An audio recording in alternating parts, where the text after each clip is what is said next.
ആന്ധ്രാപ്രദേശിലെ കൃഷ്ണാനദിക്കരയിൽ സ്ഥിതി ചെയ്യുന്ന അമരാവതി ഭാരതീയ ബുദ്ധമത ചരിത്രത്തിലെ തിളക്കമാർന്ന അധ്യായങ്ങളിൽ ഒന്നാണ്.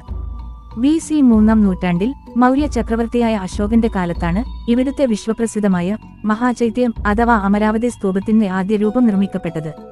പിൽക്കാലത്ത് ശതവാഹന രാജാക്കന്മാരുടെ സംരക്ഷണയിൽ ഈ സ്തൂപം വിപുലീകരിക്കപ്പെട്ടു. കൂടാതെ ഈ പ്രദേശം ദക്ഷിണേന്ത്യയിലെ ഏറ്റവും വലിയ ബുദ്ധമത പഠനകേന്ദ്രമായി മാറി. പൽനാട് മാർബിൾ എന്നറിയപ്പെടുന്ന ചുണ്ണാമ്പുകല്ലുകളിൽ ബുദ്ധജീവിത കഥകൾ അതിമനോഹരമായി ഇവിടെ കൊത്തിവെച്ചിരുന്നു. ഈ പുരാതന പൈതൃകത്തിന് ആദരമർപ്പിച്ചുകൊണ്ടാണ് 2015-ൽ 125 അടി ഉയരമുള്ള ധ്യാന ബുദ്ധ പ്രതിമ ഇവിടെ സ്ഥാപിതമായത്. അഷ്ടാംഗ മാർഗങ്ങളെ സൂചിപ്പിക്കുന്ന 8 തൂണുകളുള്ള പത്മപീഠത്തിൽ ഉപവിഷ്ടനായിരിക്കുന്ന ബുദ്ധരൂപം ശാന്തിയുടെയും സമാധാനത്തിന്റെയും പ്രതീകമായി നിലകൊള്ളുന്നു. ആധുനിക വാസ്തുവിദ്യയും പുരാതന പാരമ്പര്യവും സമന്വയിക്കുന്ന അമരാവതിയുടെ ചരിത്രം ഭാരതീയ ബുദ്ധമത ചരിത്രത്തിലെ ഒരു സുവർണ അധ്യായമായി ഇന്നും നിലകൊള്ളുന്നു.